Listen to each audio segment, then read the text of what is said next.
Hello, friends, fiends, and fellow YouTubers, and welcome to episode 665 of the Daily Comic and Collectible. Today, the collectible of the day is the Hasbro Toys, Marvel Comics, Marvel Legends Retro Series, Spider-Man line, Spider-Woman Jessica Drew action figure. Genetically enhanced Jessica Drew takes on a security job that is more than it seems, bringing Spider-Woman face-to-face with nemesis new and old. Bring the excitement and wonder of the Marvel Universe to your collection with Spider-Woman from the Marvel Legends Retro Series. This 6-inch scale Legends figure is detailed to look like Jessica Drew, Spider-Woman from Marvel Comics. This 1/12 scale action figure features a premium design. Collectors can display this fully articulated retro-style figure featuring posable head, arms, and legs, as well as premium deco, in their Marvel collection. This collectible figure features 2 extra accessories, a pair of interchangeable hands. Spider-Woman comes in a blister card package, designed and inspired by the vintage Toy Biz Toys design, but with an updated art style and figure art. This figure was released in 2023 by Hasbro Toys. Now, the comic of the day is Marvel 2-in-1, Volume 1, Issue number 30, with a cover date of August 1977. This issue features The Thing with Spider-Woman, with story by Marv Wolfman, art by John Buscema, and cover by Rich Buckler. This issue is titled Battle Atop Big Ben. The story opens with The Thing and Alicia Masters exploring London.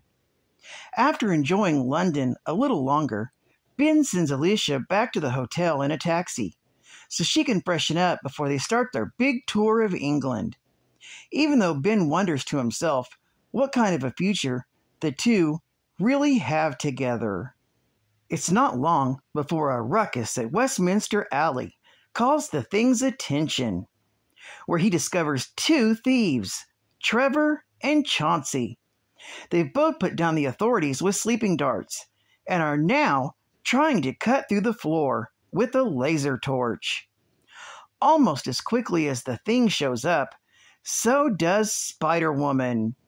She reveals that Hydra has assigned her to destroy the Thing, and her distraction gives the thieves enough time to lift a slab off the floor and steal a silver plate which was hidden underneath. After they get away, Spider-Woman decides that the Thing is stronger than she had been told and makes a strategic withdrawal.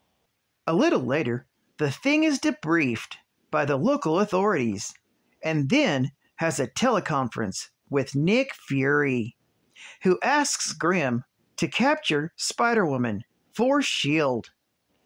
Hours later, the Thing and Alicia Masters resume their tour of London, but yet again, it doesn't last long. Spider-Woman swoops in and abducts Alicia. As he gives chase, he runs into Trevor and Chauncey. They're out looking for their next clue, who hits him with a blast of sleeping gas. They then proceed to steal their last clue, a golden plate, and then exit Scotland Yard with an awakened Ben Grimm hot on their trail.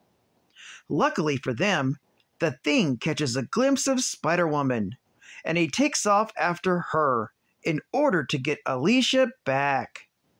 Soon, Ben picks up the trail on Spider-Woman, which takes him to Big Ben, where the two battle it out. Although Ben has superior strength, he's no match for Spider-Woman's speed and venom blasts.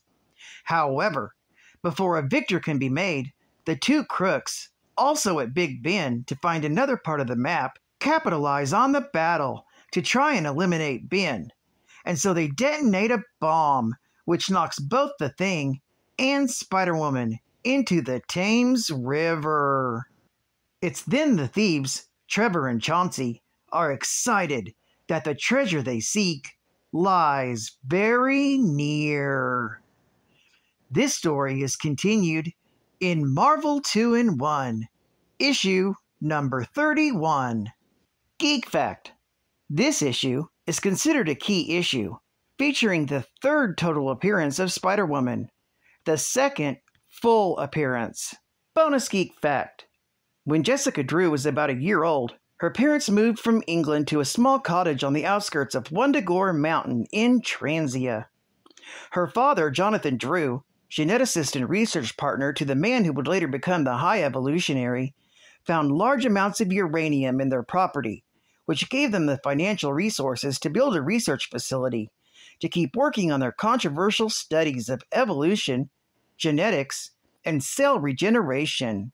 Over the next 3 years, life was good, until little Jessica became ill, poisoned by her longtime exposure to the uranium that was so prevalent in their land. Jonathan, being an expert on the regenerative and immunological properties of arachnids' blood, injected Jessica with an untested serum made with the blood of several uncommon species of spiders, in the hopes of stopping the tissue damage and immunizing the girl from the uranium radiation in her blood. Then, he sealed her in a genetic accelerator created by the High Evolutionary to speed up the process, but it only seemed to work at a very slow rate. Jess was kept in stasis for decades, while the chamber holding her kept her aging greatly slowed, until the treatments finally finished in recent years. Now, a full-grown woman with little life experience, Jessica found herself unwelcomed among the new men of Wundagore, who sensed the difference of her hybrid nature, as well as her human form, really upsetting them. Jessica eventually set off on her own, leaving the Citadel of Science, and found work as a barmaid in a nearby village. She also experienced her first romance, which tragically ended when an innocent prank panicked the young woman, and she accidentally triggered a bioelectric blast that killed her boyfriend. Accused of witchcraft and murder, Jessica fled from an enraged mob into the clutches of Otto Vermis. The wealthy Vermis offered sanctuary to Jessica as a high-ranking leader in Hydra, an international terrorist movement. Vermis trained Jessica in the use of her powers and taught her espionage, martial arts, and various killing techniques. Hydra wanted to mold Jessica into the perfect assassin. Her mind was already in a state of shock after the death of her boyfriend. Jessica ended up losing all memory of her life before meeting Vermis, even her name. Then, Mentolo used his powers to convince her that Hydra was an organization that fights the encroaching powers of corporations. However, she rebelled on the basic level against them, going so far as to deviate from their conformity by making her first costume red instead of their famous green. Advertising ad fact. At last, you can fly Spiderman! Fly your favorite sky hero today. You can choose from Spiderman, Batman, Superman, or even Captain America, each with its own launcher. You zoom them as high as 35 feet in the air. Their capes open and they fly like nothing you've ever seen before, swooping, turning, looping, and diving.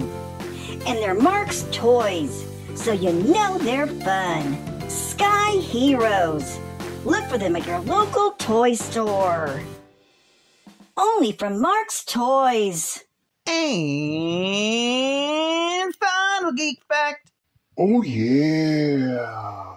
Marvel 2-in-1 is a comic book series published by Marvel Comics, featuring Fantastic Four member The Thing in a different team-up each issue.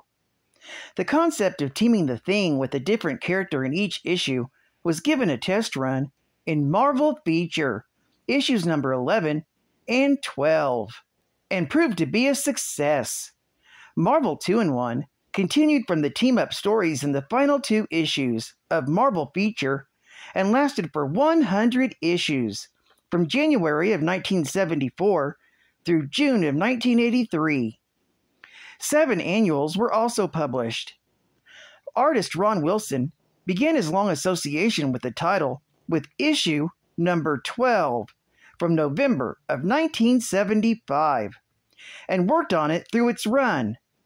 With issue number 17, the series had a crossover with Marvel Team Up, issue number 47, which featured Spider-Man.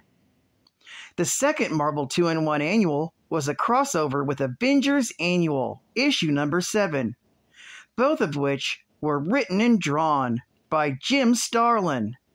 Marvel 2-in-1 ended after 100 issues and 7 annuals.